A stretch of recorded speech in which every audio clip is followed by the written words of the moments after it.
آج ہم آپ کو روحانیت کے بارے میں کچھ ایسے راز بتلائیں گے کہ جس سے آپ کی روح کو نفع ہوگا۔ وقت کا مرشد کامل ہی علم الہی سے وابستہ کر سکتا ہے۔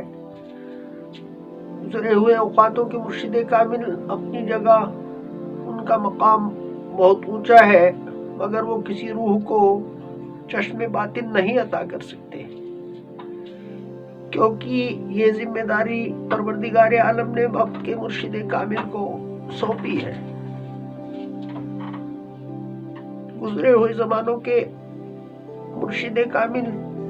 نہ تو انسان کے اندر اپنا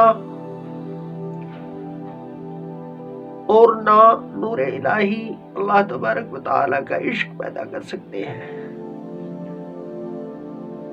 نہ کسی روح کو اللہ کے ساتھ وصال کا راستہ دکھا سکتے ہیں،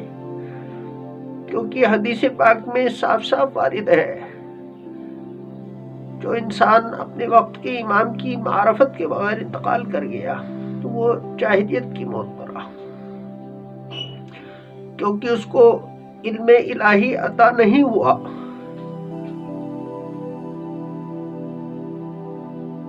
اور نہ ہی کسی روح کو اللہ کے ساتھ ملحق کرا سکتا ہے، اس کا طریقہ بھی نہیں بتا سکتے ہیں۔ وہ باہری دنیا میں اور روحانی دنیا میں کسی انسان کی رہنمائی کر کے اسے اللہ کے ساتھ نہیں جوڑ سکتے، اور عبادت نام ہے اللہ کے ساتھ جڑنے کا اپنی روح کے ذریعے سے، کیونکہ پروردگار عالم اللہ تبارک و تعالی نور الہی ساری کائنات کا خالق و مالک ہے۔ کائنات کی ہر ایک شے اس کے تابع فرمان ہے۔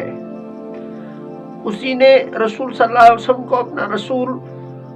اور ساری کائنات کے انسانوں اور جناتوں کے لیے ہادی اور رہبر بنا کر بھیجا، اور اسی مقام پر وقت کا مرشد کامل ہوتا ہے۔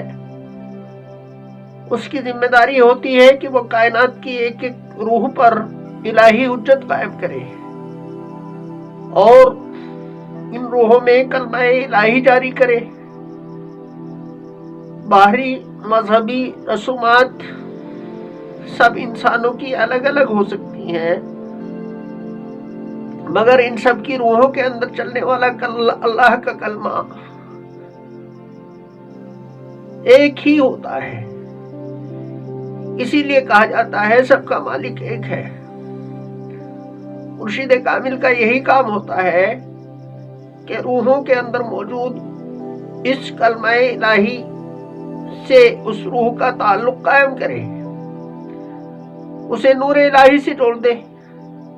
تاکہ وہ روح روحانی غذا حاصل کر کے نورانی بننا شروع ہو جائے اور روحانی خوبیوں کی حامل بن جائے، اور عروج اور نزول کی منازل طے کر کے اس کے اندر اتنی استعداد پیدا ہو جائے کہ وہ نور الہی کا نوری دیدار کر سکے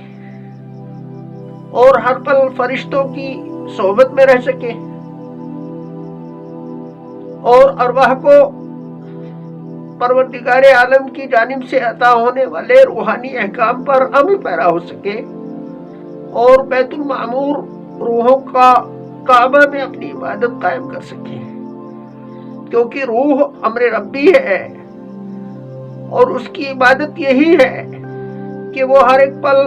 فرما بردار حکم الہی رہے، اور اس کا پوری طریقے سے دنیا کی چیزوں میں رہتے ہوئے بھی دنیا کی چیزوں میں ذرہ برابر بھی دلچسپی نہ ہو، وہ اس کے لیے صرف متاع ہو، یعنی استعمال کرنے کی چیزیں۔ اب جیسے کسی کے پاس گاڑی ہوتی ہے تو کیا اگر وہ گاڑی خراب ہو جائے تو اسے ٹھیک نہیں کرواتا ہے، اور اگر مستری یہ بتاتا ہے کہ اس میں خرچہ بہت زیادہ ہے تو وہ دوسری گاڑی کا انتظام کرتا ہے۔ اسی طرح سے انسان کو بھی مکان اور مکین کی تمیز ہونا ضروری ہے، کیونکہ یہ جسم مکان ہے اور روح اس کے اندر مکین اس لیے جسم کے ساتھ ساتھ روح کو بھی طاقتور توانا بنانے کے لیے اس کی غذا، ذکر، شکر، عبادت الہی اور مرشد سے تعلق بہت ضروری ہے۔ اب آج ہم آپ کو کچھ خلوت کے بارے میں بتلاتے ہیں۔ خلوت کا معنی ہے اپنی روح کو دنیاوی ذاتوں سے ہٹا کر نور الہی سے منسلک کر لینا۔ اگر آپ کائنات کے سارے انسانوں کے مجمع میں رہنے کے باوجود بھی ذات نور الہی سے جڑے ہوئے ہیں اور آپ کا قلب و ذہن، روح و نفس دنیا کی ساری چیزوں میں رہنے کے باوجود ذکر الہی میں منہمک ہے اور آپ کی فکر الہی سے وابستہ ہے اور آپ کا ہر ایک عمل رضا الہی کے تابع ہے، تو آپ وہ انسان ہیں کہ آپ کائنات کی ساری چیزوں کا استعمال کرنے کے باوجود اور کائنات کی ساری چیزوں سے جڑے ہونے کے باوجود بھی آپ خلوت میں ہیں۔ اور اگر کوئی انسان بالکل تنہائی میں بیٹھا ہوا ہے، اگر اس کی فکریں، اس کے خیالات، اس کے اعمال میں اگر ذات الہی کا تصور اور ذات و صفات الہی میں مراقب نہیں ہے، تو وہ جلوت دنیا میں ہی ہے، چاہے وہ تنہائی میں اکیلا ہی کیوں نہ بیٹھا ہو۔ خواہشات نفسانی کھانے پینے، صحبت کرنے کا نام نہیں ہے، بلکہ ان میں پوری طرح سے نفس کا لگے رہنے کا نام ہے۔ اب تیسری ایک بات یہ ہے کہ اللہ کا فرما بردار کون ہے؟ اللہ کا فرما بردار وہ ہے جس کا ہر ایک پل کا عمل اس کی روح کے تابع ہو جائے اور اس کا ہر ایک عمل نفس کے حکم کے خلاف ہو، کیونکہ خواہشات نفسانی کا ہی دوسرا نام گناہ ہے اور روح کی مطابعت کا دوسرا نام ہی عبادت کامل ہے۔ اللہ کے رسول حضرت محمد مصطفیٰ صلی اللہ علیہ وسلم کو ہم نہیں سمجھ پائے، وہ ساری کائنات کے لوگوں کے لیے رہبر ہیں اور ہر ایک طبقے کے جو کم ترین افراد ہیں ان کے لیے بھی آپ اپنے عمل میں رہنمائی کر کے گئے ہیں۔ اور کیونکہ روح رسول صلی اللہ علیہ وسلم وقت کے مرشد کامل کی ہر وقت نگہداشت کرتی ہے، اس لیے دنیا کے جو بھی علوم قیامت تک رائج ہوں گے، ان علوموں کے حامل کرنے والوں کے لیے اللہ کے رسول کی زندگی میں مشعل راہ ہے۔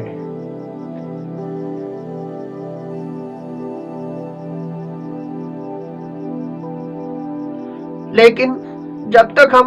اپنے آپ کو صرف جسمانیت کی نگاہ سے دیکھتے رہیں گے اور ظاہری اعمالوں میں ہی الجھے رہیں گے، ہم اللہ کے رسول کی ہدایتوں کو حاصل نہیں کر سکتے، کیونکہ اللہ کے رسول کی ہر ایک ہدایت روح انسان کے لیے ہے، نہ کہ جسم انسان کے لیے، کیونکہ علم و حکمت اور راز الہی اور شعور روحوں کی غذا ہے، نہ کہ جسموں کی۔ جسموں کی غذا ہوا، مٹی، پانی، آگ سے بنی ہوئی چیزیں ہیں جو فانی ہیں، اور علم، حکمت، شعور روح کی غذائیں ہیں جو روح کے ساتھ منتقل ہوتی ہیں۔ جس طرح سے قرآن کریم میں کہا گیا ہے اللہ باقی من کل فانی، اللہ کے ساتھ روح کی چیزیں جیسے اعمال صالحہ، اعمال خبیثہ بھی باقی ہیں، جن کے مطابق ہی انسانوں کو جزائے سزا کا مستحق بننا ہے۔ اسی طرح سے ایک روح پوری طرح سے علم، حکمت اور شعور کی اعلیٰ مدارج طے کرتی ہے اور دوسری روح لا علمی، جہالت، فقدان حکمت اور لاشعوری میں پوری زندگی گزارتی ہے۔ جب دونوں ارواح کے مکانوں یعنی نفسوں کو موت آ جاتی ہے تو وہ روح جس نے اپنی پوری زندگی، جسمانی زندگی کو روحانی پاکیزگی، علم و حکمت، شعور کے ساتھ گزارا، وہ پروردگار عالم نور الہی سے وصال کا مزہ چکتی ہے وصل کا مزہ چکھتی ہے۔ اور الموت جسر الموت یوصل الحبیب الی الحبیب کا مصداق بنتی ہے،